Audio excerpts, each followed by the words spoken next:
जंगल में कई दिनों से लगातार बारिशें हो रही थी। मम्मा चिड़िया के पास आग जलाने के लिए एक भी सूखी लकड़ी नहीं थी। मम्मा, आपने कहा था आज समोसे बनाएंगे, बताइए ना कब बनाएंगे समोसे। मीना बेटी, कई दिनों से तो लगातार बारिशें हो रही हैं। घर में सूखी लकड़ियाँ अब खत्म हो गई हैं। बारिश थोड़ी कम होगी तो मैं जंगल से सूखी लकड़ियाँ ढूंढ कर लाऊंगी। थोड़ी देर इंतजार करने के बाद जब बारिश नहीं रुकती तो मानो चिड़िया अपनी पड़ोसन बिजली कपी के पास जाती है। बिजली बहन, आपके पास कोई सूखी लकड़ी है? मैंने आग जलानी है। मेरे घर में तो जो सूखी लकड़ियाँ थी वो सारी ही खत्म हो गई हैं। ना ना मानो चिड़िया, मेरे घर में तो सूखी लकड़ी क्या, एक भी गीली लकड़ी नहीं है। मैं भी कब से बादल को कह रही हूँ, मगर वो है कि मेरी बात ही नहीं सुनता। बिजली, मैं जंगल में जा रही हूँ, शायद कोई सूखी लकड़ी मिल जाए। मैं तो कहती हूँ आप भी मेरे साथ चलो, हम दोनों इकट्ठी ही जाती हैं। नहीं नहीं चिड़िया, मैं अभी नहीं जाऊंगी, तुम जाओ, मैं बाद में चली जाऊंगी। अभी मैंने अपनी मुन्नी को दलिया देना है। ये बारिश न जाने कब तक रुकेगी। मुझे जंगल से सूखी लकड़ियाँ लेकर आ जानी चाहिए। ऐसा सोचते हुए मानो चिड़िया तेज बारिश में वहाँ से उड़ जाती है। थोड़ी देर बाद बिजली कभी भी अपने घर से निकलती है। वो भी जंगल से सूखी लकड़ियाँ ढूंढने जाती है। थोड़ी दूर एक पेड़ के नीचे बूढ़ी फाख्ता बैठी हुई थी। वो बिजली कभी को आवाज देती है। कभी कभी बेटी, जरा इधर आओ, ये सूखी लकड़ियाँ तो मेरे सर पर रख दो। सूखी लकड़ियाँ देखकर तो बिजली कभी की नीयत खराब हो जाती है। मैं इस बुढ़िया से ये लकड़ियाँ छीनकर भाग जाती हूँ, भला ये बुढ़िया मुझे कहाँ पकड़ सकेगी। ऐसा सोचते हुए बिजली कभी बूढ़ी फाख्ता के पास जाती है। बूढ़ी माँ जी, बारिश बहुत तेज है, आपसे ये लकड़ियाँ नहीं उठाई जाएंगी। लाइए, मैं ये लकड़ियाँ आपके घर तक छोड़ आती हूँ। काफी बेटी, तुम इतनी अच्छी भी हो सकती हो, ये मैंने नहीं सोचा था। बिजली कभी लकड़ियाँ उठा लेती है और बूढ़ी फाख्ता के पीछे पीछे उड़ती है। थोड़ी दूर जाकर बिजली कभी पीछे मुड़ जाती है और वो सीधी अपने घर की ओर चली जाती है। वो सामने घर है मेरा बेटी, बस मेरे पीछे पीछे उड़ती रहो। जब बूढ़ी फाख्ता अपने घर के पास जाकर पीछे देखती है तो वहाँ कोई भी नहीं था। वो तो कभी को ना देखकर रोने लगती है।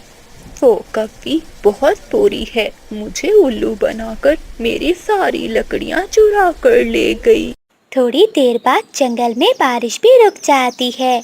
मानो चिड़िया को बड़े पीपल के पेड़ के पास कुछ सूखी लकड़ियाँ मिल जाती हैं।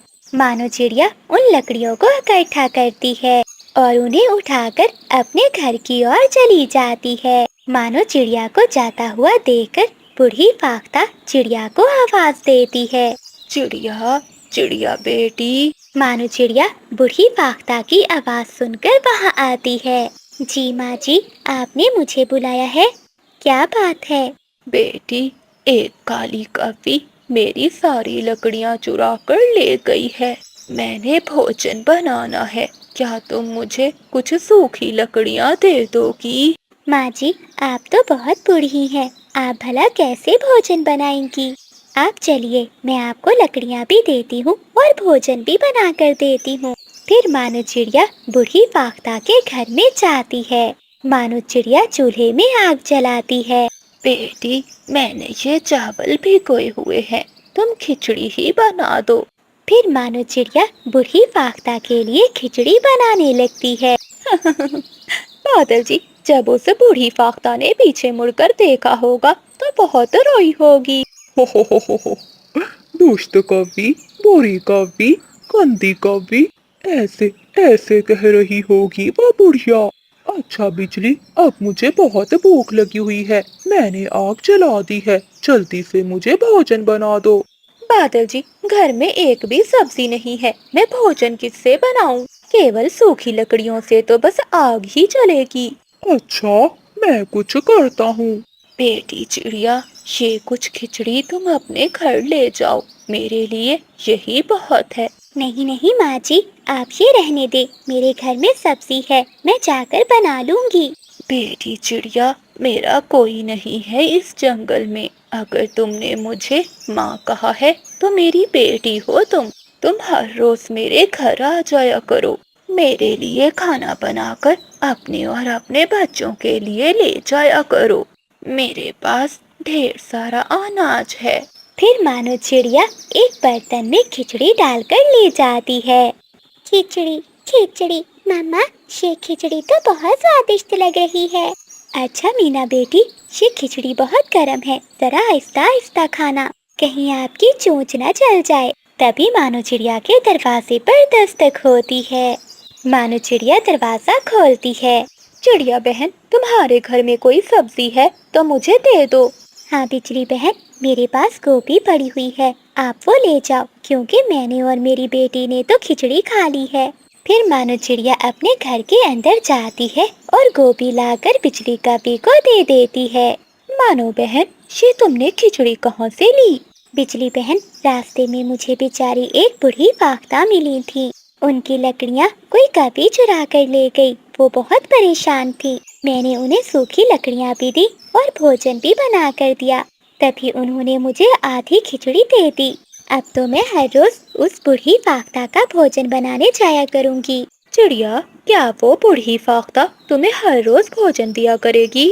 हाँ, वो बूढ़ी फाख्ता मुझे हर रोज भोजन दिया करेगी। बिजली कभी गोभी लेकर वहाँ से चली जाती है। बादल जी, ऐसा नहीं हो सकता। वो बूढ़ी फाख्ता मुझे छोड़कर चिड़िया को भोजन दे। मैं ही भोजन लूंगी। मैं जाऊंगी बूढ़ी फाख्ता के पास और मैं ही लिया करूंगी भोजन। बिजली, तुम उस बुढ़िया से कहना कि तुम चिड़िया से अच्छा खाना बनाती हो। अगले दिन बारिश फिर से शुरू हो जाती है। मम्मा, आज तो खाने के लिए घर में कुछ भी नहीं है। मीना बेटी, आप चिंता मत करो, मैं जा रही हूँ बूढ़ी फाख्ता का भोजन बनाने। वहीं से मैं आपके लिए भी भोजन ले आऊंगी। फिर मानो चिड़िया बूढ़ी फाख्ता के घर जाती है और उसके घर जाकर गरम गरम आलू मटर वाले चावल बनाती है। बेटी चिड़िया, मेरे लिए यही चावल बहुत हैं। बाकी के चावल तुम ले जाओ। माँ जी, सच बताऊं, आज मेरे घर पर भी कुछ खाने को नहीं था। मेरी बेटी बहुत भूखी थी। चिड़िया बेटी, तुम्हें चिंता करने की कोई जरूरत नहीं है। फिर मानो चिड़िया आलू मटर वाले चावल लेकर अपने घर चली जाती है। बूढ़ी फाख्ता चावल खा रही थी कि दरवाजे पर दस्तक होती है। बूढ़ी फाख्ता दरवाजा खोलती है। अरे, ये तो वही कपी है जो मेरी लकड़ियाँ चुरा कर भागी थी। माँ जी, मैं चिड़िया से बहुत अच्छा भोजन बना लेती हूँ। मेरे पंखों का बना हुआ भोजन आपको बहुत स्वादिष्ट लगेगा। बस आप आधा भोजन मुझे दे दिया करें और मुझसे भोजन बनवा लिया करें। अच्छा, तो ये बात है, तुम्हारे पंखों में स्वाद है, मगर उस दिन मेरी लकड़ियाँ क्यों चुरा कर ले गई थी? माँ जी, वो तो मैं रास्ता भूल गई थी। मैंने आपको जंगल में बहुत ढूंढा, लेकिन आप तो बहुत आगे निकल गई थी। हाँ बेटी, मैं बूढ़ी फाख्ता तुमसे तेज उड़ती हूँ ना। बूढ़ी फाख्ता बिजली कपी को सजा देने का फैसला करती है और उसे कहती है, ठीक है, तुम अंदर आ जाओ और मेरे लिए देसी घी के लड्डू बनाओ। आधे लड्डू तुम ले जाना और आधे लड्डू मैं खा लूंगी। लड्डू का सुनकर तो बिजली कपी खुश हो जाती है और वो बूढ़ी फाख्ता के घर में चली जाती है। बूढ़ी फाख्ता अंदर से दरवाजा बंद कर लेती है और एक बड़ी लकड़ी उठा लेती है। माँ जी, मैं जलाती हूँ आग, आप आराम से बैठिए। काफी लगता है तुम्हारा मुझ जैसी बुढ़िया से कभी पाला नहीं पड़ा। मैं तुम्हें बताती हूँ कि लकड़ियाँ चुराने की क्या सजा मिलती है। फिर बूढ़ी फाख्ता बड़ी लकड़ी से बिजली कपी को मारने लगती है। बचाओ बचाओ, बादल जी, मुझे इस बुढ़िया से बचाओ। मुन्नी, क्या ये आवाज तुम्हारी माँ की है? हाँ बाबा, लग रहा है मम्मा किसी से पिट रही है। ऐसे बिजली कपी को अपने किए की सजा मिलती है। प्यारे दोस्तों, इस कहानी को लाइक, चैनल को सब्सक्राइब और अपने दोस्तों के साथ शेयर करना मत भूलिएगा। आपका धन्यवाद। जंगल में तेज बारिश हो रही थी और आसमान पर बिजली चमक रही थी। मानो चिड़िया के टूटे हुए घर में छत से पानी टपक रहा था। चिड़िया बहुत परेशान हो गई थी।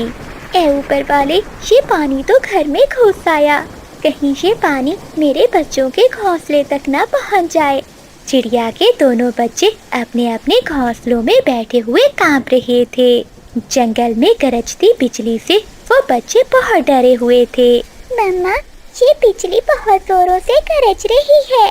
हाँ माँ, मुझे भी डर लग रहा है। क्या हमारा घर पानी में बह जाएगा? बबलू, डरो मत, मैं हूँ ना। जब तक मैं अपने बच्चों के पास हूँ, मेरे बच्चों को कुछ भी नहीं होगा। लेकिन मानो चिड़िया मन ही मन में बहुत घबराई हुई थी। जंगल में बारिश का पानी बढ़ता ही जा रहा था। मेरे हालात तो बहुत बुरे होते जा रहे हैं। मेरे पास तो अपने घर को मरम्मत कराने के भी पैसे नहीं हैं और घर में बच्चों के लिए दाना भी नहीं है। अब मैं जाऊं भी तो कहाँ जाऊं? हाँ, चीकू तोते भैया के पास जाती हूँ, वो जरूर मेरी मदद करेगा। फिर मानो चिड़िया अपने बच्चों को घोंसले में बिठाकर बाहर निकलती है और वो तेज बारिश में चीकू तोते के घर जाती है। लेकिन तोता तो अपने घर में नहीं था, घर के बाहर ताला लगा हुआ था। अरे, मैं तो भूल गई थी, चीकू भैया तो अपनी पत्नी को मायके से लेने गए थे आज। वो तो अभी जल्दी लौट कर नहीं आएंगे। अब मैं कहाँ जाऊँ? तभी मानो चिड़िया को तोते के घर के पास कौवों का घर दिखाई देता है। मानो चिड़िया को अपने बच्चों की फिक्र सताई जा रही थी।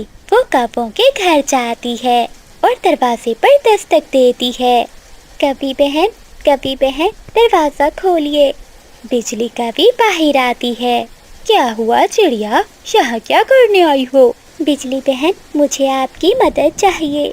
आप मुझे कुछ दाना उधार दे दो। मुझे पता ही था, तुम ऐसे तो नहीं आ सकती, जरूर कुछ भिखारन की तरह मांगने ही आई होगी। बिजली बहन, ऐसा मत कहिए, मेरे छोटे छोटे बच्चे भूखे हैं। मैं बहुत जल्दी आपका दाना लौटा दूंगी। अच्छा, तेरे बच्चे की मैं क्यों चिंता करूं? अगर तुम्हारे बच्चों को दूंगी तो क्या मेरे बच्चे भूखे रहेंगे? चल चली जा यहाँ से, मैं तुझे एक दाना भी नहीं देने वाली। फिर मानो चिड़िया रोती हुई वापस अपने घर की ओर चली जाती है। जाते हुए मानो चिड़िया को एक बेरी का पेड़ नजर आता है, जहाँ से चिड़िया अपने बच्चों के लिए बेर तोड़ती है। तभी मानो चिड़िया की नजर सामने पेड़ के नीचे जाती है, जहाँ एक बूढ़ा कबूतर गिरा हुआ था।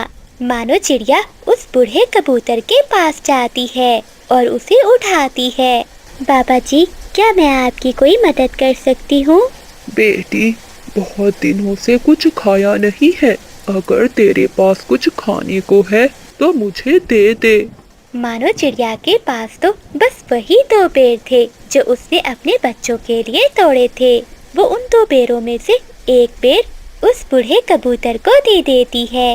वो बूढ़ा कबूतर जल्दी से वो बेर खा जाता है। बेटी, ये बेर तो बहुत स्वादिष्ट है, मुझे और बेर दो खाने के लिए। कबूतर को बहुत भूख लगी हुई थी। चिड़िया के पास जो दूसरा बेर था वो भी चिड़िया बूढ़े कबूतर को दे देती है। कबूतर जल्दी से वो फल खाता है और चिड़िया से कहता है, चिड़िया, मैं कोई साधारण कबूतर नहीं हूँ, मैं एक जादुई कबूतर हूँ। लेकिन एक शराब के कारण मेरी शक्तियाँ खो गई थीं।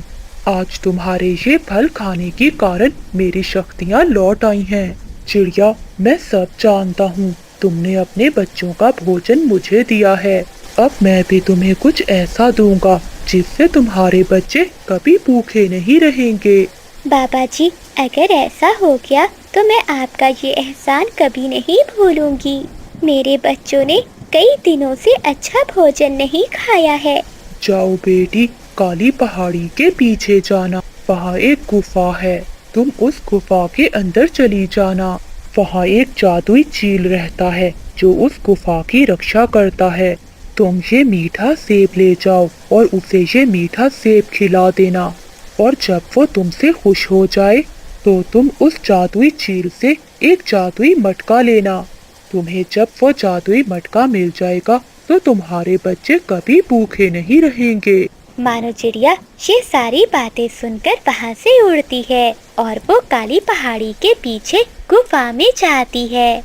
गुफा के अंदर जाते ही एक चील बैठा हुआ था। कौन हो तुम और यहाँ क्या करने आई हो?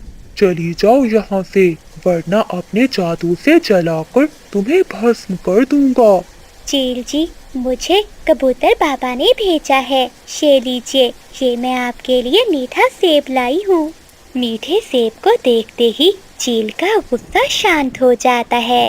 वो चिड़िया से सेब ले लेता है और खुश होकर कहता है, अरे वाह वाह, मीठा सेब, पहले क्यों नहीं दिया? चील उस सेब को देखकर बहुत खुश हो जाता है और वो जल्दी से उसे खा जाता है। बोलो चिड़िया, क्या लेने आई हो? उस जादुई बूढ़े कबूतर ने तुम्हें यहाँ क्यों भेजा है?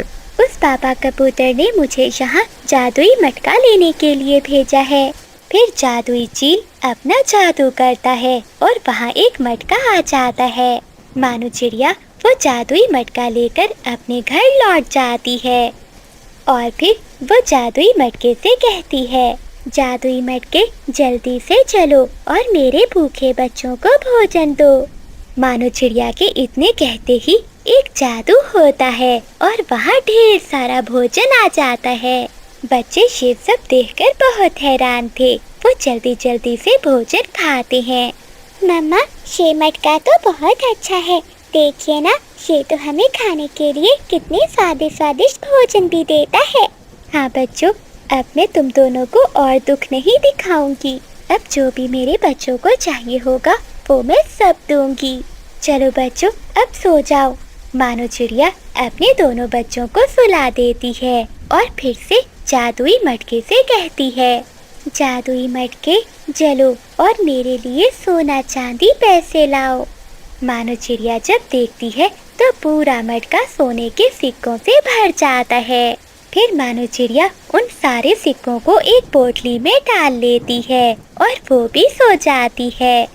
अगली सुबह मानो चिड़िया अपने लिए उन पैसों से बहुत बड़ा घर खरीदती है, जहाँ चिड़िया और उसके बच्चे बहुत खुशी खुशी से रहते हैं। एक दिन जब बिजली का भी वहाँ से गुजरती है तो वो मानो चिड़िया को देखकर हैरान होती है। अरे, ये चिड़िया के पास इतना पैसा कहाँ से आ गया? कल तक तो एक दाने के लिए मेरे पास भी कारण बनकर आई थी और आज ये महल जैसा घर कैसे बना लिया? जरूर इसके पीछे कोई रहस्य है। ये रहस्य तो मुझे मालूम करना ही होगा। बिजली का भी अब मानो चिड़िया पर नजर रखने लगती है। एक दिन मानो चिड़िया अपनी रसोई में मटके से मंत्र बोल रही थी। बिजली का भी जो चिड़िया पर नजर रखे हुई थी वो खिड़की से सब देख रही थी। जब वो मटके का जादू देखती है तो सब समझ जाती है। अच्छा, तो चिड़िया के अमीर होने का यही रहस्य है। जब मानो चिड़िया काम से जाती है तो बिजली का भी चिड़िया के मटके को वहाँ से चुरा लेती है। वो अपने घर जाती है और जादुई मटके से कहती है, जादुई मटके, जल्दी से चलो और मेरे लिए सोना चांदी और गहने लेकर आओ। इतना कहते ही मटके से आग निकलने लगती है और देखते ही देखते धुआं हो जाता है। धुएं के कारण बिजली का तो बुरा हाल हो गया था। वो जल्दी से अपने घर के बाहर आती है। मर गई, हाय मैं मर गई। मेरी तो आज जान ही चली जाने वाली थी। नहीं चाहिए, मुझे ऐसा मटका नहीं चाहिए। ऐसे बिजली कवि को उसके किए की सजा मिल गई थी। फिर बिजली कवि वो मटका लेकर वापस से चिड़िया के घर में जाकर रख देती है। प्यारे दोस्तों, इस कहानी को लाइक, चैनल को सब्सक्राइब और अपने दोस्तों के साथ शेयर करना मत भूलिएगा। आपका धन्यवाद। चांदनी चिड़िया माँ बनने वाली थी। वो जल्द ही अंडे देने वाली थी। वो तेज बारिश में अनाज की खोज में जंगल में घूम रही थी। तभी चिड़िया को एक अनाज का खेत दिखाई देता है। अरे वाह, यहाँ तो ढेर सारा दाना है। अब मैं रोज यहीं से दाना लेकर जाऊंगी। कल आते समय मैं बंटी और चीकू भैया को भी साथ लेकर आऊंगी। चिड़िया ऐसे बैठी हुई थी कि उसके पेट में दर्द होने लगता है। अरे बाप रे, ये क्या हो रहा है? मेरे पेट में दर्द क्यों शुरू हो गया? बुलबुल डॉक्टर ने तो 5 दिन का समय दिया था अभी। लगता है अब मुझे घर जाना होगा। फिर चांदनी चिड़िया वहाँ से चली जाती है। थोड़ी दूर जाने पर उसके पेट में और भी दर्द बढ़ने लगता है। लगता है मैं घर नहीं जा पाऊंगी। मुझे यहीं किसी घोंसले की खोज करनी होगी। चिड़िया दर्द में थी, इसलिए वो आसपास घोंसले की खोज करने लगी। तभी चांदनी चिड़िया को एक पेड़ पर पुराना घर दिखाई देता है। हाँ, ये घर ठीक रहेगा। लगता है इस पुराने घर में कोई भी नहीं रहता। जब तक मैं अंडे नहीं दे देती, मुझे यहीं रहना होगा। थोड़ी देर बाद चांदनी चिड़िया उस घोंसले में 2 प्यारे प्यारे अंडे दे देती है। तभी वहाँ बिजली कभी आ जाती है। अरे कौन है तू चिड़िया, और यहाँ क्या कर रही है? कभी बहन, मेरा नाम चांदनी है। मैं यहाँ अनाज की खोज में आई थी, लेकिन घर जाते समय मेरे पेट में बहुत दर्द शुरू हो गया। मैं घर तक जाने का इंतजार नहीं कर सकती थी। तभी मुझे ये घर दिखाई दिया और मैं यहाँ आ गई। अरे छोटी चिड़िया, एक तो तूने मेरा घोंसला छीन लिया और ऊपर से मेरे घोंसले में अंडे भी दे दिए। कभी बहन, मुझे माफ कर दीजिए। मुझे नहीं पता था कि ये घोंसला आपका है। मेरे बच्चे बाहर आने तक क्या आप मुझे यहाँ रहने देंगी? अरे वाह, बढ़िया ही यहाँ रहने वाली। अगर मैंने तुझे अपना घर दे दिया तो मैं कहाँ रहूंगी? ऊपर से बारिश का मौसम चल रहा है। सुन ले चिड़िया, तू अभी अपने अंडे उठा और चली जा यहाँ से, नहीं तो मैं तेरे अंडे नीचे फेंक दूंगी। पहले ही जंगल में शिकारी चीलें घूम रही हैं। मैं किसी और मुसीबत में नहीं पड़ सकती।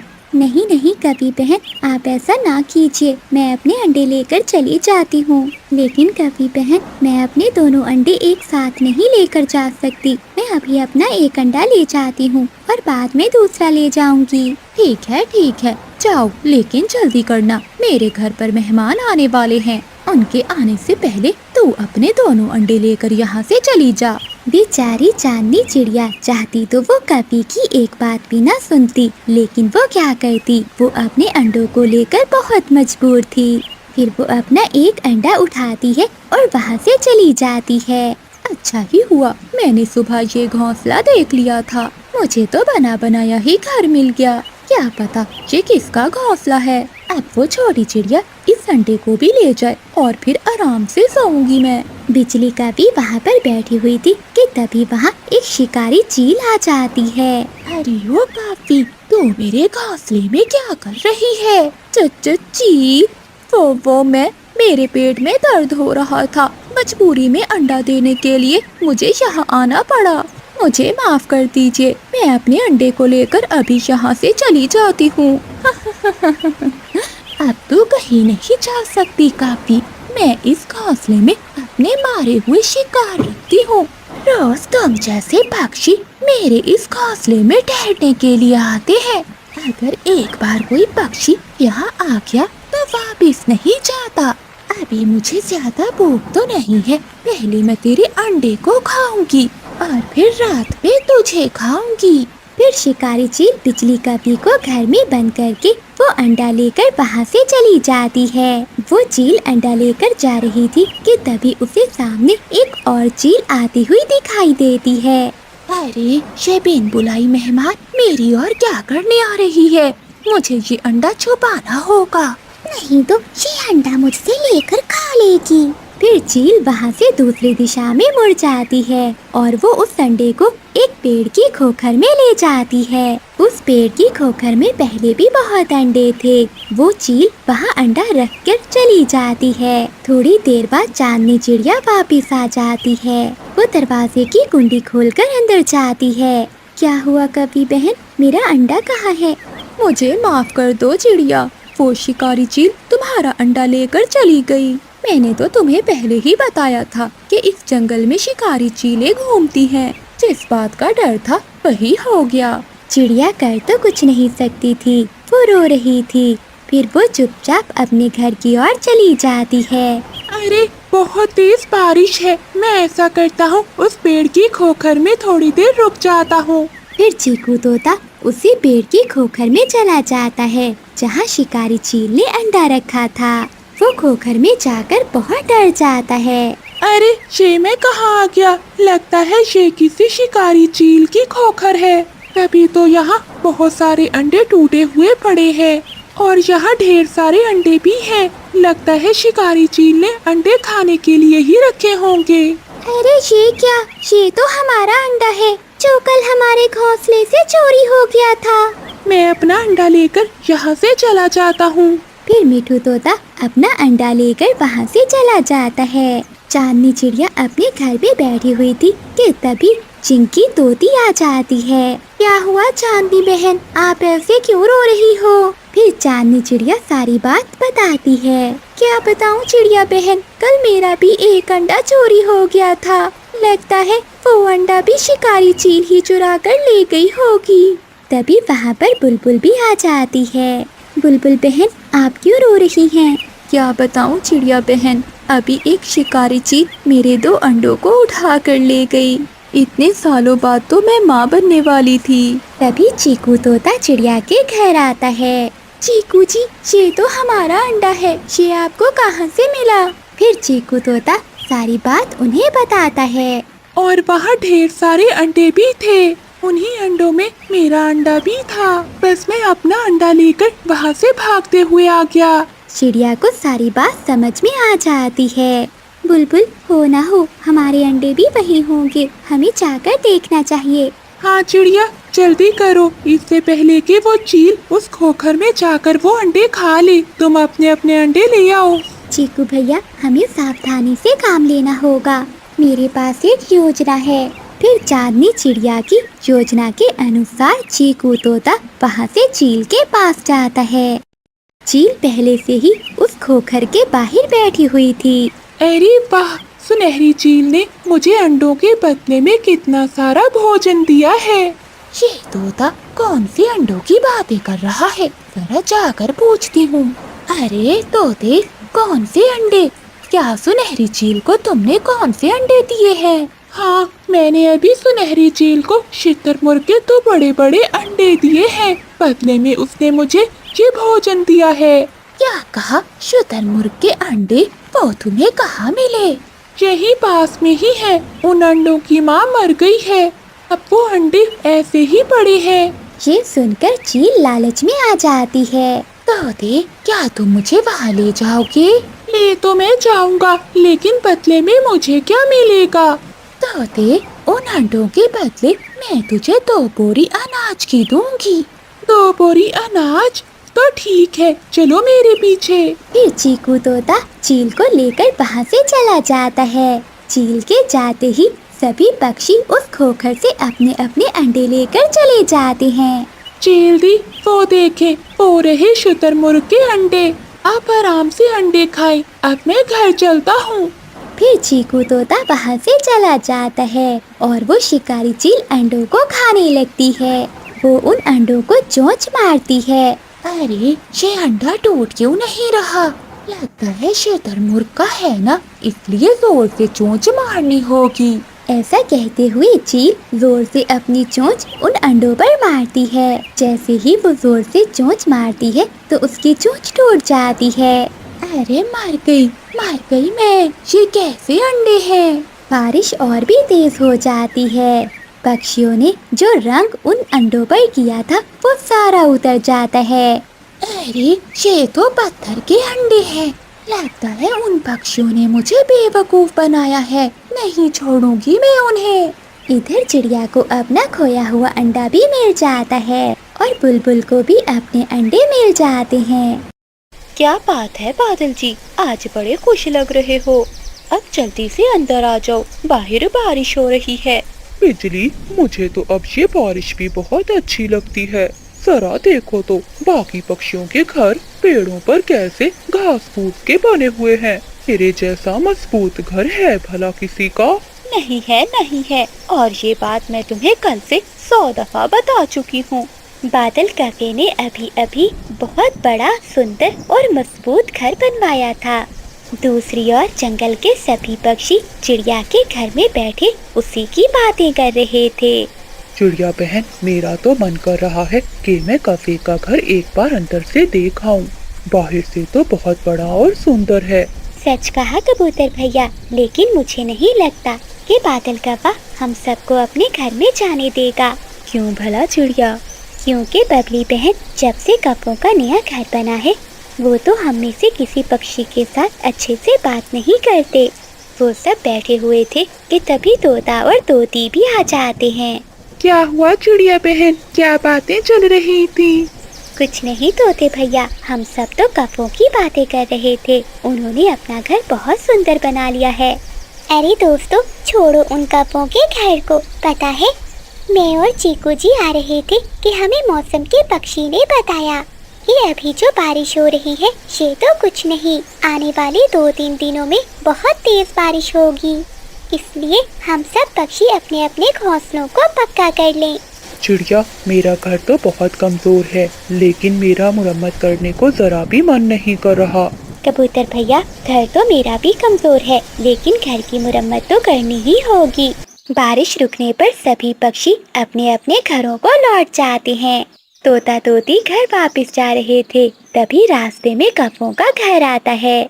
चीकू जी, मैं क्या कहती हूँ कि मौसम की चेतावनी हम इन कपों को भी दे देते हैं। भला इन कपों को चेतावनी की क्या जरूरत, इनका घर तो वैसे ही बच जाएगा। नहीं नहीं, हमें बता देना चाहिए, इसी बहाने हम उसका घर भी देख लेंगे। हाँ, ये बात तो तुमने ठीक कही है। फिर चीकू तोता दरवाजे पर दस्तक देता है। अरे कौन है बाहर? बड़ा घर देखा नहीं कि चले आए। बिजली का भी गुस्से में दरवाजा खोलती है। बिजली, हम मुंह उठाकर नहीं आए, बल्कि तुम्हारे भले के लिए आए हैं। ये तो चिंकी ने कहा, वरना हमें तुम्हारा भला करने की कोई जरूरत नहीं है। अच्छा, तुम मेरा क्या ही भला करोगे? जाकर पहले अपना भला करो। देखा भी है इतना बड़ा घर कभी? नहीं देखा और ना ही देखना है। बिजली और तोते का शोर सुनकर जंगल के सभी पक्षी भी इकट्ठे हो जाते हैं। क्या बात है तोते भैया, आप ऐसे लड़ क्यों रहे हो? चिड़िया बहन, मैं कौन सा लड़ रहा हूँ, इस कवि को ही ज्यादा पड़ लग गए हैं। मैं और चिंकी तो इन्हें बरसात की चेतावनी देने आए थे, लेकिन ये तो हमसे लड़ने ही लग गई। अच्छा, हमारा बड़ा घर देखकर तुम सबको जलन हो रही है ना? हमें तो बरसात की कोई चिंता नहीं है। चिंता तो तुम सब पक्षी करो, क्योंकि बाढ़ में तुम सबके घर बह जाएंगे। सभी पक्षी अपने घर को लौट जाते हैं। चिंकी भी अपने पति को लेकर घर जाती है। चीकू जी, आपको क्या जरूरत थी उस कपी के मुंह लगने की? तुम्हें ही जाना था उन कपों को सूचना देने। घर क्या बना लिया उन कपों ने, हवा में उड़ रहे हैं। देखना अब मैं क्या करता हूँ। चीकू जी, अब बस कर दीजिए और सो जाइए। रात हो चुकी थी। जंगल के सभी पक्षी अपने अपने घरों में सो चुके थे, लेकिन तोते को नींद नहीं आ रही थी। जब तक मैं इस कपी को सबक नहीं सिखा देता, मुझे चैन नहीं मिलेगा। बड़ा घमंड है ना इस कपी को अपने घर पर। अब देख बिजली की बच्ची। फिर चीकू तोता रात के अंधेरे में अपने घर से निकलता है। वो कपों के घर जाता है और अपनी तेज चोंच से उनके घर के नीचे सुराख कर देता है, ताकि जब बारिश हो तो बारिश का पानी सीधा उनके घर में जाए। तभी आसमान पर बादल गरजते हैं और तेज बारिश शुरू हो जाती है। अरे वाह, बारिश तो शुरू हो गई। अब मजा आएगा इस बिजली को। चीकू से पंगा लेने पर क्या होता है। फिर चीकू तोता वहाँ से अपने घर जाता है और जाकर सो जाता है। जंगल में बारिश तो और भी ज्यादा हो रही थी। मानो खिड़की बंद कर दो, बारिश बहुत तेज है, मुझे ठंड लग रही है। हाँ चंदू जी, खिड़की बंद कर रही हूँ। बारिश बहुत तेज हो रही है, लगता है कोई बहुत बड़ा तूफान आने वाला है। हाँ मानो, ये तो अच्छा हुआ कि हमने वक्त रहते अपने घर की मुरम्मत कर ली। बिजली, बाहर बहुत तेज बारिश हो रही है, लेकिन हमें इस बारिश की कोई चिंता नहीं, क्योंकि हमारा घर बहुत पक्का है। हाँ बादल जी, बिल्कुल ठीक कह रहे हो। बाकी पक्षियों का देखना बहुत बुरा हाल होगा, खासकर उस मोटी चोंच वाले का। तभी बिजली कपी की नजर पड़ती है, जहाँ एक छेद से पानी अंदर आ रहा था। बादल जी, ये क्या, हमारे घर में तो पानी भर रहा है। ये कैसे हो सकता है? हमारे घर में पानी भला कैसे आ सकता है? मैंने ये घर बहुत मजबूत बनवाया था। मुझे तो लगता है ये जरूर उस मोटी चोंच वाले का काम है, मुझसे बदला लेने के लिए। जो भी हो बिजली, अब हमें घर से बाहर निकलना होगा, वरना हम यहीं मर जाएंगे। वो दोनों घर से बाहर आते हैं। जैसे ही वो घर से बाहर आते हैं तो देखते हैं हर तरफ पानी ही पानी था। पूरे जंगल में बाढ़ आ चुकी थी। सभी पक्षियों के घोंसले पानी में बह चुके थे। वो कौवे एक पेड़ की डाल पर बैठ जाते हैं। दूसरी तरफ सभी पक्षी भी एक पेड़ की डाल पर बैठे हुए थे। कबूतर यार, मेरा घर भी डूब गया, लेकिन चिड़िया कहाँ चली गई? चंदू, चिड़िया कहाँ है? चलो दोस्तों, सभी मेरे साथ चलो। मैंने हम सब के लिए एक सुरक्षित जगह ढूंढ ली है। मानो चिड़िया के कहने पर सभी पक्षी चिड़िया के पीछे पीछे उड़ते हैं। तभी उन्हें बिजली और बादल की आवाज सुनाई देती है। बचाओ, कोई हमें सुन रहा है तो बचाओ, मैं और बिजली यहाँ फंस गए हैं। अरे, ये तो बिजली और बादल की आवाज है। फिर मानो चिड़िया और सभी पक्षी कौवों के पास जाते हैं। चलो बादल और बिजली, हमारे साथ चलो, वरना इस बाढ़ में तुम भी बह जाओगे। लेकिन कहाँ जाएंगे हम? बिजली, तुम चिंता ना करो, मैंने एक सुरक्षित जगह ढूंढ ली है। फिर मानो चिड़िया सभी पक्षियों को लेकर अपने साथ वहाँ से उड़ती है। वो सब एक बड़े पेड़ की बड़ी खोखर में जाते हैं। हमें तो लगा था कि कौवों का घर बहुत मजबूत है, लेकिन ऐसी बारिश में वो भी बह गया। नहीं कबूतर, ये सब इस मोटी चोंच वाले का किया है, पूछो इससे। फिर चीकू तोता सारी बात बता देता है। चीकू भैया, ये तो बहुत बुरी बात है। लड़ाई झगड़ा तो होता ही रहता है, लेकिन इसका ये मतलब नहीं कि आप किसी को मुसीबत में डालो। हाँ चिड़िया, मैं अपने किए पर बहुत शर्मिंदा हूँ। बिजली, मुझे माफ कर दो। ठीक है तोते, लेकिन मुझसे भी गलती हुई है, मुझे भी माफ कर दो। जंगल में बादल गरज रहे थे और जोरों की बारिश हो रही थी। जंगल के सभी पक्षी अपने अपने घरों में डरे हुए बैठे थे। काफी पक्षी तो कई दिनों से भूखे थे, क्योंकि जंगल में लगातार बारिशों से उनके घर में राशन अब खत्म हो चुका था। बादल कौवा और बिजली का भी भूख से सताए हुए कबूतर के घर जाते हैं। वो दरवाजे पर दस्तक देते हैं। चीकू जी, इस समय कौन आया होगा? तुम चिंता नहीं करो, मैं देखता हूँ। फिर तोता दरवाजा खोलता है और कौवे घर के अंदर आ जाते हैं। तोते यार, अब तो हमसे उड़ा भी नहीं जा रहा था। भूख के कारण पेट में बहुत दर्द हो रहा है। चिंकी बहन, क्या आपके पास कुछ भोजन है? अरे बिजली बहन, हमारे पास तो कुछ भी नहीं था। जो भोजन हमने बरसात के लिए जमा किया था, वो तो आप दोनों ने बरसात शुरू होने से पहले ही चोरी कर लिया था। चिंकी, ऐसी छोटी मोटी शरारतें तो हम शुरू से ही करते आ रहे हैं, परंतु हमें क्या पता था कि बरसात इस बार इतनी देर तक रहेगी। ऐसी बरसात में अगर कुछ खाने को मिलेगा तो चिड़िया के घर से ही मिलेगा। यार तोते, चिड़िया की तो कुछ दिन पहले मुझसे लड़ाई हुई थी। वो तो मुझे कुछ भी खाने को नहीं देगी। मानो चिड़िया बहुत दयालु है, अगर उसके पास कुछ हुआ तो वो हमें जरूर देगी। तो ठीक है तोती बहन, चले हम सब चिड़िया के पास ही चलते हैं। फिर वो सब मानो चिड़िया के घर की ओर जाते हैं। तेज बारिश और ऊपर से ठंडी हवा ने तो गर्मियों के मौसम में ठंड बना दी थी। वो सब बहुत मुश्किल से उड़ते उड़ते मानो चिड़िया के घर पहुंच जाते हैं। दोस्तों, मैंने आपको पहले ही खिड़की से देख लिया था, इसलिए दरवाजा खोल दिया।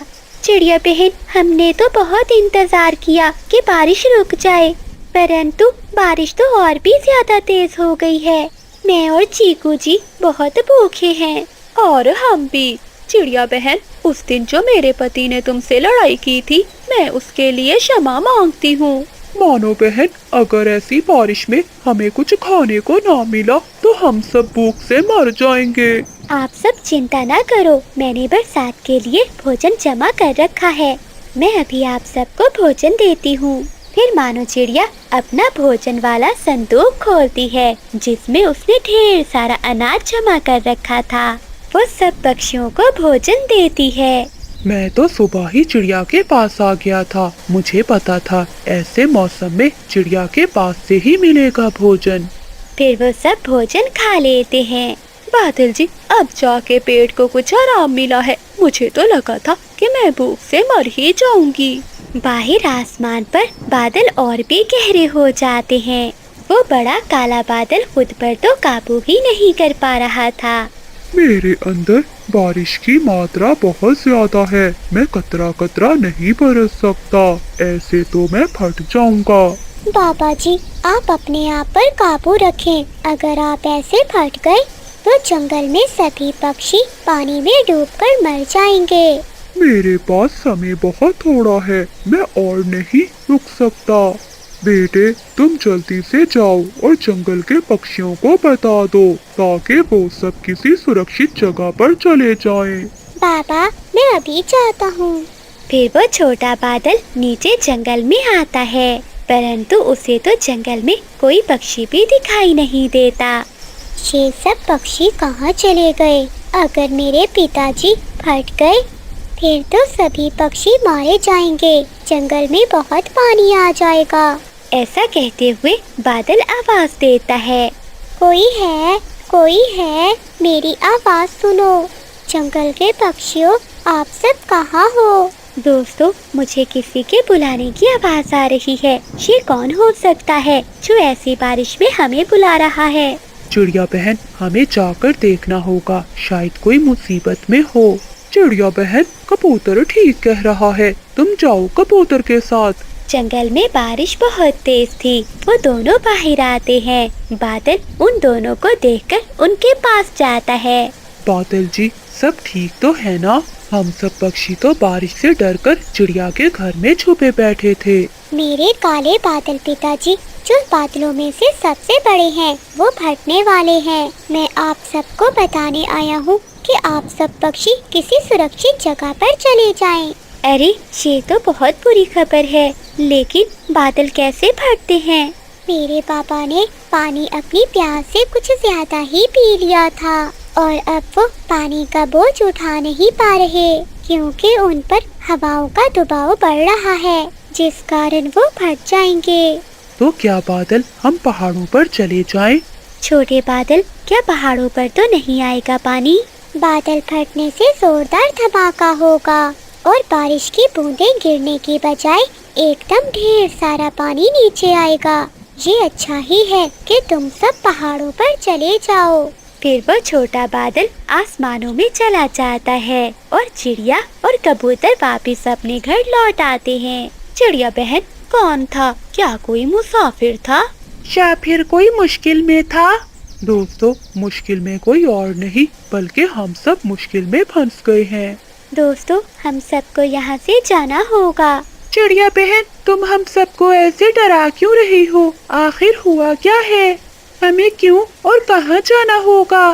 दोस्तों, एक बड़ा बादल फटने वाला है। छोटा बादल हमें बताने आया था ताकि हम सब किसी सुरक्षित जगह पर चले जाएं।